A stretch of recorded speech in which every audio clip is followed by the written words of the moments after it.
अस्सलाम वालेकुम। आज का जो हमारा टॉपिक ऑफ डिस्कशन है वो है थॉमस कैलकुलस की एक्सरसाइज 8.3 और उसका क्वेश्चन नंबर 17 है।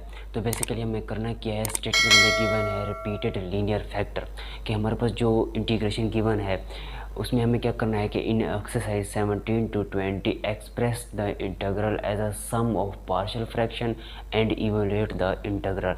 हमें क्या करना होगा कि हमारे पास इंटीग्रेशन के अंदर फंक्शन गिवन है, इस फंक्शन को पार्शियल फ्रैक्शन की बेस पर सबसे पहले सॉल्व करना होगा, फिर इसका जो आंसर आ जाए उस आंसर को इवैल्यूएट करना होगा। मीन कि उस आंसर को इवैल्यूएट करेंगे इंटीग्रल की बेस पर। ठीक हो गया। तो ये हमारे पास रिपीटेड लीनियर फैक्टर हैं। इससे पहले वाले जितने भी क्वेश्चन हैं वो नॉन रिपीटेड के थे। यहाँ पर हमारे पास एक्सरसाइज 17 to 20 में हमें क्या करना होगा कि पार्शियल फ्रैक्शन की बेस पर सॉल्व करना होगा और उसका जो आंसर आ जाए उसे इंटीग्रल को इवैल्यूएट करना होगा। तो ये हमारे पास क्वेश्चन नंबर 17 है कि 0 से 1 तक इसकी लिमिट है x³ divided by x² plus 2x plus 1 है। वेरिएबल क्योंकि x में है इसीलिए dx लिखा हुआ है। ठीक हो गया। तो हमें क्या करना होगा, सबसे पहले कंसीडर किया मैंने इस इंटीग्रल और इस लिमिट को छोड़कर साथ में dx को छोड़कर इसका अंदर वाले हिस्से को मैंने लेट कर लिया है कि ये हमारे पास x³ divided by x² plus 2x plus 1। अब यहाँ पर समझने वाली बात ये है कि ये हमारे पास इम्प्रॉपर फ्रैक्शन है कि सबसे पहले हमें इसे प्रॉपर फ्रैक्शन में कन्वर्ट करना पड़ेगा। इम्प्रॉपर फ्रैक्शन क्या होती है कि अगर डिवीजन के ऊपर में वेरिएबल की पावर ज़्यादा हो और डिवीजन के नीचे वेरिएबल की पावर कम हो तो उसे इम्प्रॉपर फ्रैक्शन कहते हैं। इस इम्प्रॉपर फ्रैक्शन को सबसे पहले प्रॉपर फ्रैक्शन में कन्वर्ट करना होगा। प्रॉपर फ्रैक्शन क्या होती है कि डिवीजन के ऊपर वेरिएबल की पावर कम होनी चाहिए हमारे पास, बनिस्बत डिवीजन के नीचे जो वेरिएबल की पावर है वो ज़्यादा होनी चाहिए और ऊपर वाले वेरिएबल की पावर कम होना चाहिए। तो इसे इस तरह से हमने लाना है। तो अगर ऊपर और नीचे वेरिएबल की पावर सेम हो तो भी वो इम्प्रॉपर फ्रैक्शन होती है, अगर ऊपर वेरिएबल की पावर ज़्यादा हो वो भी इम्प्रॉपर फ्रैक्शन होती है। तो सबसे पहले इसे प्रॉपर फ्रैक्शन में कन्वर्ट करेंगे। उसके लिए हम इसे डिवाइड करेंगे कि ऊपर वाली वैल्यू को अंदर रखेंगे, x² प्लस 2x प्लस 1 पे डिवाइड करेंगे। इक्वेशन को मैंने डिवाइड किया, यहाँ पर x³ है, इसको x³ बनाने के लिए x से मल्टीप्लाई किया, इस होल इक्वेशन को ये बनाया x³ plus 2x² plus x के, यानी कि इस x को फिर 2x से मल्टीप्लाई किया, फिर इस x को 1 से मल्टीप्लाई किया, ये आया। अब साइन चेंज किए, इससे ये कैंसिल आउट होगा और ये -2x और ये -x। अब नेक्स्ट क्या करना है कि मुझे 2 साथ में चाहिए, तो -2 को इस होल इक्वेशन से मल्टीप्लाई किया तो -2x किया, -4x आया और ये -2। साइन चेंज किए, इससे ये कैंसिल आउट होगा तो ये हमारे पास पॉजिटिव 4x में से नेगेटिव 1x को सब्ट्रैक्ट करेंगे तो पॉजिटिव 3x आएगा और ये पॉजिटिव 2 को वैसे लिख दिया। तो हमें क्या करना पड़ेगा कि equation plus remainder divided by divisor होता है। मैं इनके फर्स्ट ये वैल्यू फिर प्लस के साइन लिखो, डिवीजन के ऊपर ये वैल्यू और डिवीजन के नीचे इस वैल्यू को लिखते हैं। तो सेम इसकी जगह मैंने ये लिख दिया कि x-2 ऊपर वाली वैल्यू, फिर जो हमारे पास रिमाइंडर आया वो उसके साथ नीचे हमें क्या करना पड़ेगा, डिवाइज़र को लिखना पड़ेगा। तो मैंने यहाँ लिख दिया। अब अपनी आसानी के लिए मैंने इसे इक्वेशन नंबर ए का नाम दे दिया है। अब मैं क्या करूँगा कि इसके इस हिस्से को लेट कर लूँगा या सबसे पहले इसके इस हिस्से को सोल्व करूँगा, उसे कुछ नहीं करना। अब देखिए ये हमारे पास प्रॉपर फ्रैक्शन में कन्वर्ट हो चुकी है। डिवीजन के ऊपर जो वेरिएबल है उसकी पावर 1 है और नीचे जो वेरिएबल है और उसकी पावर 2 है, मीन कि ये प्रॉपर फ्रैक्शन में है। अब अगर ये प्रॉपर फ्रैक्शन में है तो हमें इसे क्या करना पड़ेगा, सबसे पहले इसे प्रॉपर फ्रैक्शन को, इस प्रॉपर फ्रैक्शन को पार्शियल फ्रैक्शन की बेस पर सॉल्व करना पड़ेगा। इसका जो आंसर आ जाए फिर उसको इंटीग्रेट करेंगे। ठीक हो गया। तो मैंने इसके इस वाले हिस्से को यहाँ पर लिख दिया है। अब समझने वाली बात ये है कि ये x² प्लस 2x प्लस 1 लिखा हुआ है, बेसिकली ये x प्लस 1 का स्क्वायर है तो उसकी जगह मैंने डायरेक्ट x प्लस 1 का स्क्वायर लिख दिया ताकि मैं पार्शियल फ्रैक्शन में से किसी न किसी तरीके से पार्शियल फ्रैक्शन की फॉर्म में ले सकूँ। अब देखें a के नीचे x प्लस 1 प्लस b, फिर उसका दूसरा स्क्वायर लेना होता है। अब ये हमारे पास इक्वेशन नंबर 1 है। अब हमें क्या करना पड़ता है, होल इक्वेशन को मल्टीप्लाई करना पड़ता है। x प्लस 1 के स्क्वायर से इस होल इक्वेशन को मल्टीप्लाई करेंगे तो ये खुद ही से कैंसिल हो जाएगा, तो ये 2x प्लस 1 रह जाएगा। a को वैसे लिख दिया, x प्लस 1 से एक x प्लस 1 कैंसिल आउट होगा क्योंकि ये स्क्वायर है तो फिर एक x प्लस 1 यहाँ पर लिखेंगे, प्लस b को वैसे लिख दिया, x प्लस 1 के स्क्वायर से x प्लस 1 का स्क्वायर कैंसिल आउट हो जाएगा। ठीक हो गया। a को अंदर मल्टीप्लाई कर दें तो ax plus a plus b, अब ये कांस्ट वैल्यू है इसीलिए मैंने इसे स्क्वायर में लिख दिया, इक्वेशन नंबर 2 का नाम दे दिया मैंने। तो क्या करेंगे कि इन जो कोफिशिएंट हैं इनको आपस में कंपेयर करवाएंगे। 3x is equal to ax, x से x कैंसिल होगा, a की वैल्यू आएगी यहाँ से 3। अब देखिए a की वैल्यू 3 निकल आई, अब b की वैल्यू तो हमें फाइंड आउट करनी है। फिर कांस्टेंट को कांस्टेंट के साथ कंपेयर करवाएंगे तो 2 is equal to A plus B, A की वैल्यू 3 है, फिर 3 जब यहाँ पर आगे सब्ट्रैक्ट होगा 2 - 3 -1, तो बी की वैल्यू यहाँ पर हमारे पास -1 के इक्वल आएगी। अब इस ए और बी की वैल्यू को उठाकर इस इक्वेशन नंबर ए में पुट कर दें। 3x + 2 डिवाइडेड बाई x + 1 के स्क्वायर को कुछ नहीं करना, वो वैसा लिखा रहने दें। अब a की वैल्यू जो 3 हमने हासिल की है वो पुट कर दिया, प्लस के साइन b की वैल्यू -1 है, इसीलिए प्लस की जगह -1 डिवाइडेड बाई x + 1 का स्क्वायर आ जाएगा। हमने कुछ नहीं किया, a की वैल्यू और b की वैल्यू जो हमने फाइंड की थी इस इक्वेशन नंबर a में मैंने पुट कर दी है। अब इसकी जगह तो मैंने ये वैल्यूज़ को पुट कर दिया। अब यहाँ देखें, यहाँ हमारे पास x³ divided by x² + 2x + 1 ये इस चीज़ के इक्वल है। इस इम्प्रॉपर फ्रैक्शन को प्रॉपर फ्रैक्शन में कन्वर्ट करने के बाद ये इक्वल है इस चीज़ के, तो मैंने इसे लिख दिया कि x³ divided by x² + 2x + 1 ये इस चीज़ के इक्वल है। ठीक हो गया। इस इम्प्रॉपर फ्रैक्शन को हमने प्रॉपर फ्रैक्शन में कन्वर्ट किया। जब प्रॉपर फ्रैक्शन में कन्वर्ट किया तो हमारे पास ये आंसर आया x - 2 + 3x + 2 divided by x + 1 का स्क्वायर। अब यहाँ तक तो बात क्लियर है। अब हमें क्या करना पड़ेगा कि इस वाले फंक्शन में x³ divided by x² + 2x + 1 को मैंने वैसे लिख दिया, इज इक्वल टू को वैसे लिख दिया, x - 2 को भी मैंने वैसे लिख दिया। ठीक हो गया। अब यहाँ पर देखें 3x + 2 डिवाइडेड बाई x + 1 का ये हमारे पास स्क्वायर है। इसकी ये वैल्यू यानी कि इसकी जगह अब मुझे क्या लिखना पड़ेगा, ये लिखना पड़ेगा। मीन कि ये वैल्यू मैंने इसकी जगह ये वैल्यू पुट कर दिया मैंने इस इक्वेशन में, 3 डिवाइडेड बाई x + 1 - 1/x का स्क्वायर, इसकी जगह ये वैल्यू मैंने यहाँ पर पुट कर दिया डायरेक्ट। अब ये लिखा हुआ है टेकिंग इंटीग्रेशन बोथ साइड। अब दोनों तरफ हमने इंटीग्रेशन लेना है और साथ में लिमिट भी लेनी है, जो कि लिमिट हमारे पास गिवन थी। ये देखें 0 to 1 जो लिमिट है वही लिमिट लें सेम, और इंटीग्रेशन लें दोनों तरफ। तो मैंने दोनों तरफ इंटीग्रेशन ले ली, 0 to 1 लिमिट ले ली। अब ज़ाहिर सी बात है, अब अगर आप इंटीग्रेशन या इंटीग्रल लगा रहे हैं तो साथ में इंटीग्रेट कर रहे हैं तो साथ में integrate with respect to dx साथ में लिखें, क्योंकि वेरिएबल x में है हमारे पास। तो अब यहाँ पर इसको भी तो इंटीग्रेट करना पड़ेगा, तो इसको मैंने हर एक को अलग अलग इंटीग्रेट कर दिया। x को अलग इंटीग्रेट किया है, -2 को अलग इंटीग्रेट किया है, अंदर 1 रह जाएगा। 3 कांस्टेंट वैल्यू थी इसलिए इसे बाहर निकाला और अंदर हमारे पास 1/x + 1 रह जाएगा, इसको अलग से इंटीग्रेट किया। अब यहाँ देखें x + 1 का किया है, इसे जब ऊपर लिखेंगे तो -2 बनेगा, फिर इसे तो अलग से इंटीग्रेट करना पड़ेगा। उसके बाद देखें x है हमारे पास, इसकी इंटीग्रेशन, इसका फार्मूला होता है कि अगर वेरिएबल है तो उसकी पावर में एक ऐड करते हैं और वहीं पावर नीचे सब्ट्रैक्ट करते हैं। इसकी पावर 1 है तो उसकी पावर में जब एक ऐड करेंगे तो पावर 2 हो जाएगी और वहीं 2 नीचे डिवाइड करेंगे। -2 को वैसे लिख दिया, 1 की इंटीग्रेशन x होती है, 3 को वैसे लिखा, नीचे फंक्शन है ऊपर उसका डेरिवेटिव है। तो ये तो बहुत ही आसान है कि जब नीचे फंक्शन है ऊपर उसका डेरिवेटिव हो तो नेचुरल लॉग लिखकर फंक्शन लिखते हैं, प्लस के साइन को वैसे लिख दिया। अब यहाँ पर समझने वाली बात यह है कि x + 1 गिवन है हमारे पास और उसकी पावर -2 है, तो यहाँ पर हम पावर रूल भी यूज़ कर सकते हैं। देखें इसकी पावर में एक ऐड करें और वही पावर नीचे डिवाइड करें। इसकी पावर में जब एक ऐड करेंगे तो इसकी पावर -1 हो जाएगी और वही पावर -1 को नीचे डिवाइड करेंगे। नीचे वाला -1 और ये माइनस पॉजिटिव हो जाएंगे, तो ये पॉजिटिव लिखा हुआ है। ऊपर वाली जो वैल्यू होगी वो x + 1 का पावर -1 हो जाएगी और उसे हमने 1/x + 1 की पावर +1 लिख दिया है। अब ये भी लिमिट 0 to 1 है, ये भी लिमिट 0 to 1 है, ये भी लिमिट 0 to 1 है और ये भी लिमिट 0 to 1 है। लिमिट सारों की सेम है इसलिए मैंने एक साथ लिमिट लगा ली सारों की 0 to 1। सबसे पहले अपर लिमिट पुट करें, 1/2 बनेगा, -2x की जगह तो 1 आ गया, 3 नेचर x की जगह तो 1 आ गया, तो ये 1 + 1 2 हो जाएगा, प्लस x की जगह तो 1 आ गया तो ये 1/2 हो जाएगा। फिर लोअर लिमिट के लिए माइनस का साइन लगाते हैं, आप सभी जानते हैं, minus into lower limit 0, x की जगह जब 0 पुट करेंगे तो ये होल टर्म 0 हो जाएगी, माइनस x की जगह जब 0 पुट करेंगे तो ये भी 0 हो जाएगी। इस x की जगह जब आप 0 पुट करेंगे तो 3 नेचुरल लॉग 1 आएगा, तो ये वो लिखा हुआ है, प्लस 1/x की जगह जब 0 पुट करेंगे तो 1/0 + 1 आएगा। नेक्स्ट टाइम में क्या करेंगे, ये देखें ये भी 1/2 है और ये भी 1/2 है, हाफ और हाफ 1 होता है। -2 को वैसे लिख दिया, 3 नेचुरल लॉग 2 को वैसे लिख दिया, माइनस ये नेचुरल लॉग 1 0 के इक्वल होता है। ये सारे टर्म हमारे पास ये माइनस और प्लस माइनस होता है तो ये हमारे पास 1 आएगा। इससे ये 1 कैंसिल आउट होगा, ये नेगेटिव है और ये पॉजिटिव है, तो हमारे पास आंसर आएगा 3 नेचुरल लॉग 2 - 2 के, मीन कि इस इंटीग्रेशन का ये हमारे पास आंसर आता है। ठीक हो गया। हमने क्या किया है कि हमारे पास एक्सरसाइज 8.3 है, रिपीटेड लीनियर फैक्टर में से हमने क्वेश्चन नंबर 17 को सॉल्व किया है। वैसे तो क्वेश्चन 17 to 20 बिल्कुल सेम है। हमें क्या करना होगा कि express the integral as a sum of partial fraction and evaluate the integral.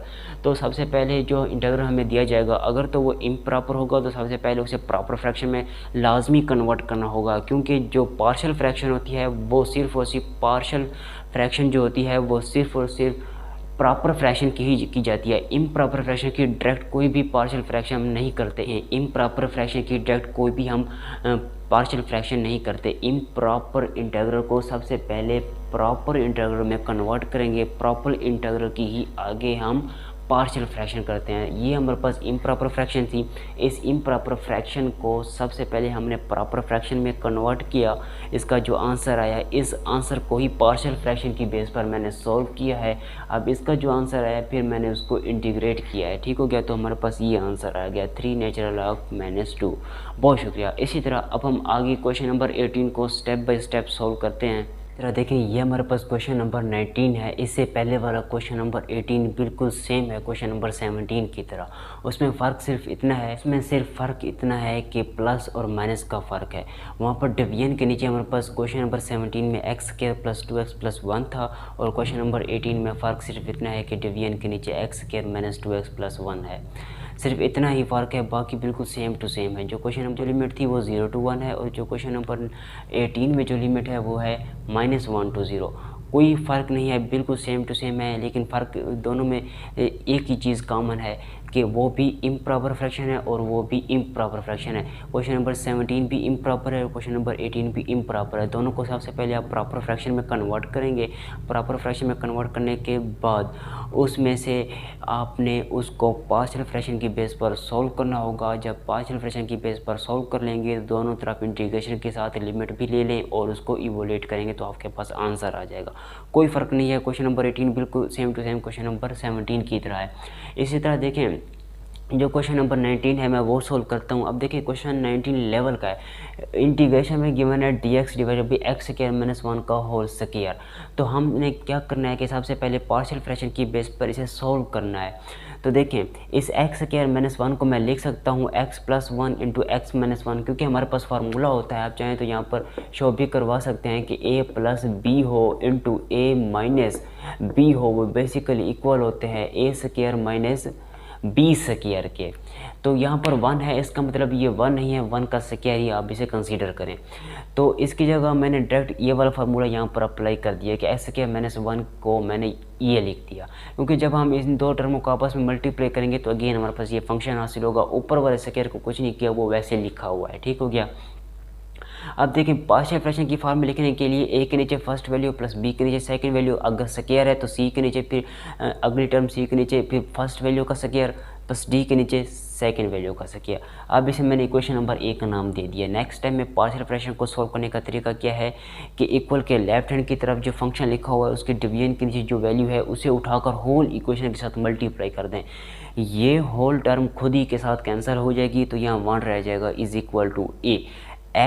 a को वैसे लिख दिया, x + 1 से एक x + 1 कैंसिल आउट होगा, एक x + 1 रह जाएगा क्योंकि ये होल स्क्वायर है, तो x + 1 रह जाएगा। x - 1 का स्क्वायर वैसे लिख दिया। अब यहाँ देखें, x - 1 से x - 1 एक टर्म कैंसिल होगी, यहाँ स्क्वायर है तो यहाँ एक x - 1 रह जाएगा। एक x - 1 × x + 1 का स्क्वायर, तो वो ये लिखा हुआ है मेरे पास। ठीक हो गया। प्लस c को वैसे लिख दिया, x + 1 के स्क्वायर से x + 1 का स्क्वायर कैंसिल होगा तो x - 1 का स्क्वायर रह जाएगा, वो ये लिखा हुआ है। इसी तरह x - 1 के स्क्वायर से x - 1 का स्क्वायर कैंसिल आउट होगा, जो रिमेनिंग x + 1 का स्क्वायर है वो ये लिखा हुआ है। अब इसे मैंने इक्वेशन नंबर 2 का नाम दे दिया है। अब हमें क्या करना होगा कि जो चीज़ें स्क्वायर में नहीं है, x + 1 अकेला है और x - 1 भी अकेला है, तो फर्स्ट a के नीचे जो x + 1 लिखा हुआ है इसे 0 के इक्वल पुट करें, x की वैल्यू -1 निकलती है। इस इक्वेशन में x की जगह -1 पुट करेंगे। अब देखें, यहाँ अगर मैं x की जगह -1 पुट करूँ तो a की टर्म 0 हो जाएगी, ख़त्म हो जाएगी। यहाँ x की जगह मैं जब -1 पुट करूँगा तो d टर्म भी ख़त्म हो जाएगी मेरे पास। अब यहाँ b की जगह देखिए, इस x की जगह -1 रखूँगा तो ये टर्म भी ख़त्म हो जाएगी, ये भी ख़त्म हो जाएगी, ये भी, और ये टर्म भी मेरे पास पास ख़त्म हो जाएगी, सिर्फ और सिर्फ सी का आंसर आएगा वो 1/4 के इक्वल आएगा। ठीक हो गया। इसी तरह नेक्स्ट वैल्यू x-1 को 0 के इक्वल पुट करेंगे, x की वैल्यू 1 निकलेगी, x की वैल्यू 1 आ चुकी है। अगेन इस इक्वेशन नंबर 2 में पुट करें। अब इस इक्वेशन में x की जगह जब मैं यहाँ 1 पुट करूँगा तो a टर्म भी ख़त्म हो जाएगी, इसकी जगह x की जगह जब मैं यहाँ 1 पुट करूँगा तो ये b की टर्म भी ख़त्म हो जाएगी, x की जगह जब मैं यहाँ 1 पुट करूँगा तो d की टर्म भी ख़त्म हो जाएगी, सिर्फ और सिर्फ मेरे पास इसका d का ही आंसर आएगा। तो एग्ज़ाम में बजाय इसके कि आप हर एक इंटरवल में वैल्यू को पुट करते रहें, यहाँ से अंदाज़ा लगाया जा सकता है कि टर्म 0 होती है, उसमें पुट करने की ज़रूरत ही नहीं है। आपने डायरेक्ट डी की टर्म में x की जगह ये लिमिट 1 पुट कर देनी है, उसे सिंपलीफाई करेंगे तो डी का आंसर भी 1/4 के इक्वल आएगा। अगर मैं इसे मज़ीद सिंपलीफाई स्टेप बाय स्टेप करता रहूँ तो ये क्वेश्चन मेरे आगे नहीं ख्याल कि कंप्लीट वाइट बोर्ड के ऊपर आ जाए, तो मैंने बिल्कुल शॉर्ट में इसे सॉल्व किया हुआ है। After multiplication equation number 2, equation number 2 को जब आप इसके स्क्वायर को ओपन करेंगे, इसका स्क्वायर ओपन होगा, इसका स्क्वायर ओपन होगा, इसका स्क्वायर ओपन होगा, इसका स्क्वायर ओपन होगा, डी को अंदर मल्टीप्लाई करेंगे, फिर सी को अंदर मल्टीप्लाई करेंगे, बी को अंदर मल्टीप्लाई करेंगे और ए को अंदर मल्टीप्लाई करने के बाद जो इक्वेशन बनेगी वो ये लिखी हुई है आपके सामने। ठीक हो गया। मल्टीप्लाई कर दिया, मल्टीप्लाई करने के बाद x की पावर 3 वाली जो टर्म है उसे कॉमन निकालें, x की पावर 2 वाली जो टर्म है x स्क्वायर जहाँ कॉमन होगा वही लिखें, फिर x जिन जिन टर्मों में आ रहा है उसे अलग करें, उसके बाद जो कांस्टेंट वैल्यू है उसे अलग करें। फिर हमें क्या करना है कि कोएफिशिएंट को आपस में कंपेयर करवाना है। तो देखें कंपेयर करवाएंगे तो a की वैल्यू 1/4 निकलेगी, b की वैल्यू नेगेटिव 1/4 निकलेगी। कोएफिशिएंट को आपस में कंपेयर आपने करवा लेना है किसी ना किसी तरीके से। तो उसका कोई इतना मुश्किल प्रोसेस नहीं है, सिर्फ प्रोसेस देखें a प्लस बी की वैल्यू यहाँ पर 0 के इक्वल आएगी, a की वैल्यू या b की वैल्यू, a की वैल्यू निकालेंगे तो -b के इक्वल आएगी, b की वैल्यू निकालेंगे तो -a के इक्वल आएगी।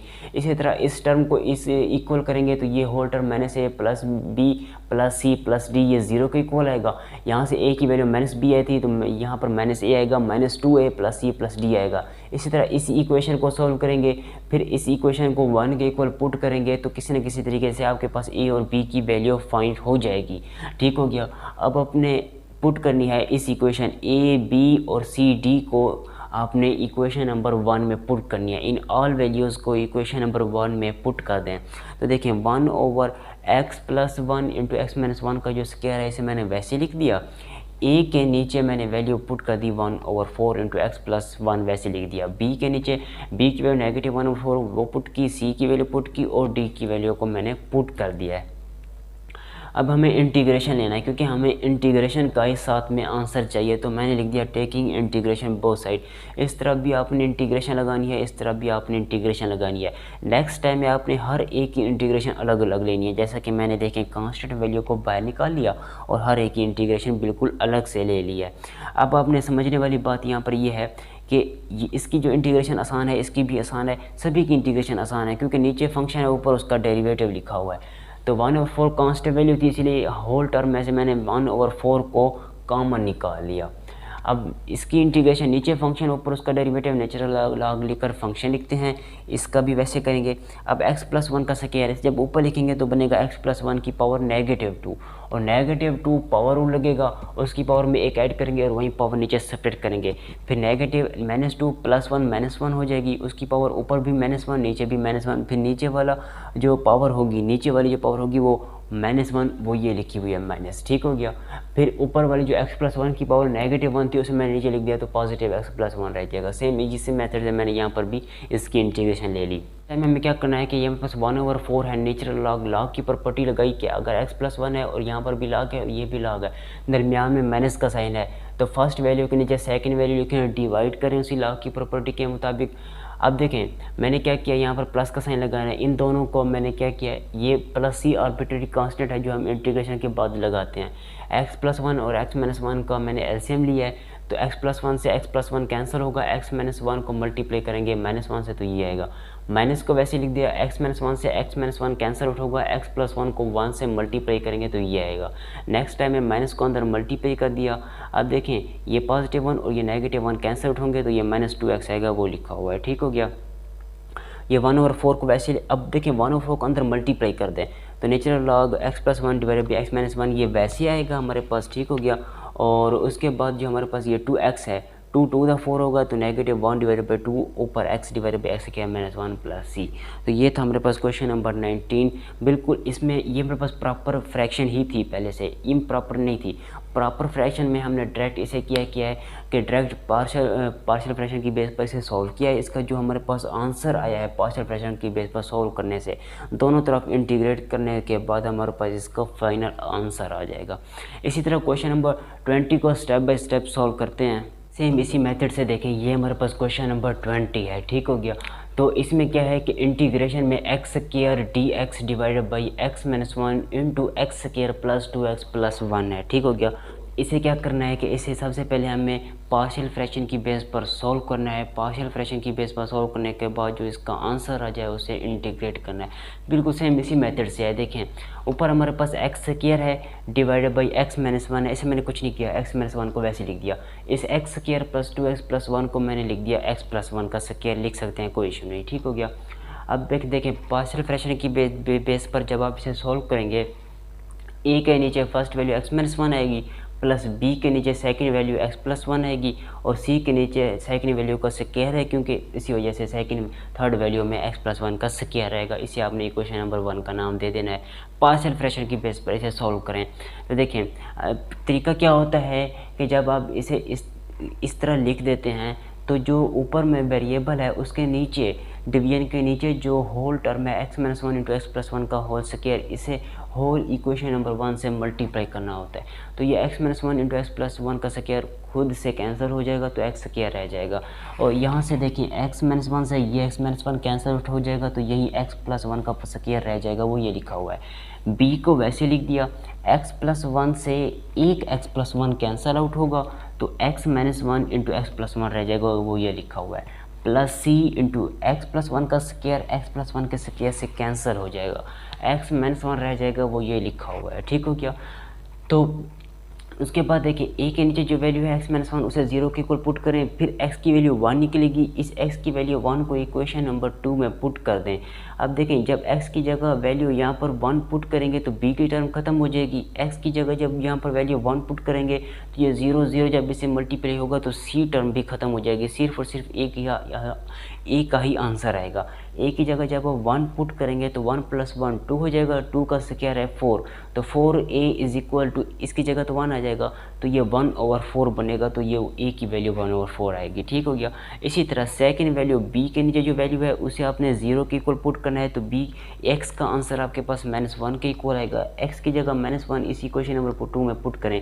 x की जगह जब -1 पुट करेंगे, -1 और पॉजिटिव 1 कैंसिल, 0 का स्क्वायर 0 ही होता है, तो इसका मतलब है a टर्म खत्म हो जाएगी। यहाँ पर आए तो देखें c की जगह जब आप इसमें से इस फंक्शन में x की जगह जब आप -1 पुट करेंगे, -1 और पॉजिटिव 1 कैंसल आउट हो जाएंगे और 0 बचेगा। 0 जब b से मल्टीप्लाई होगा तो b टर्म भी खत्म हो जाएगी। x की जगह जब हम -1 पुट करेंगे तो -2, और यहाँ पर जब -1 का जो स्क्वायर है पॉजिटिव 1 होता है तो -1/2 आपके पास इस c टर्म का आंसर आएगा।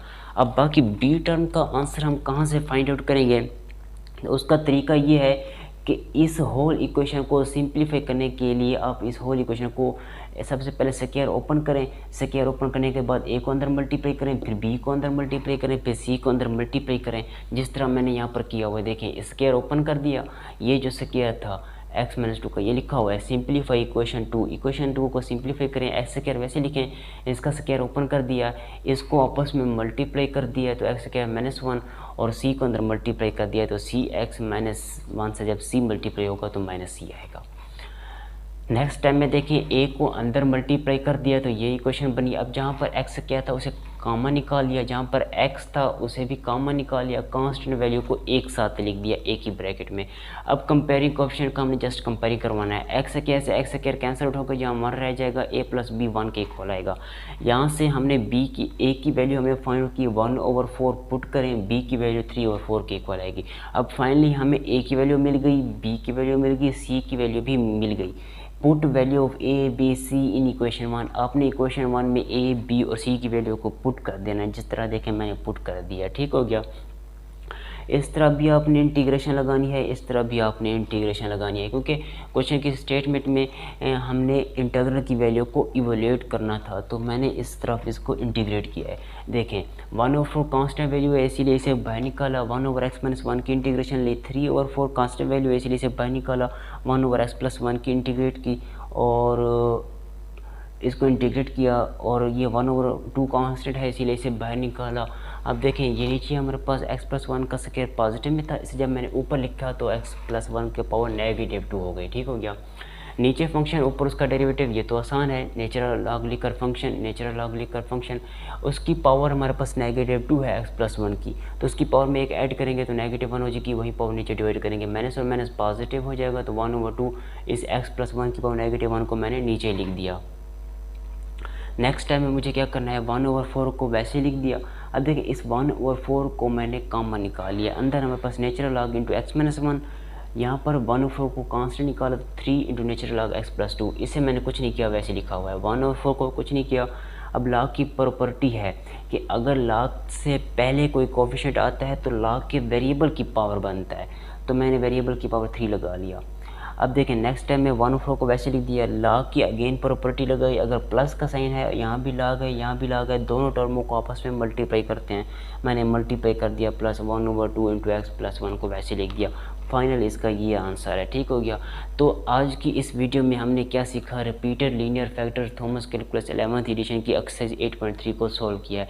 उसमें हमारे पास क्वेश्चन 17 to 20 तक सॉल्व किए हैं। हमने क्या करना था कि जो हमारे पास फंक्शन था अगर वो इम्प्रॉपर है तो उस हिसाब से पहले हमने प्रॉपर फ्रैक्शन में कन्वर्ट किया, प्रॉपर फ्रैक्शन में फाइनली कन्वर्ट करने के बाद उसको पार्शियल फ्रैक्शन की बेस पर सॉल्व किया है। पार्शियल फ्रैक्शन की बेस पर सॉल्व करने के बाद उसका जो आंसर आया उस आंसर को अगेन इस इंटीग्रल के अंदर पुट किया है। इस इंटीग्रल के अंदर पुट करने के बाद या दोनों तरफ इंटीग्रेशन लेने के बाद उसको इंटीग्रेट किया है, यानी कि सिंपल इंटीग्रेशन जैसे लेते हैं वैसे ही इंटीग्रेशन लिए। इंटीग्रेशन लेने के बाद जो फाइनल आंसर आया है वही इस क्वेश्चन का आंसर है, वही इस क्वेश्चन का आंसर होगा। तो ये हमारे पास इसका आंसर है। ठीक हो गया। तो मिलते हैं नेक्स्ट वीडियो में, तब तक के लिए अल्लाह हाफ़िज़।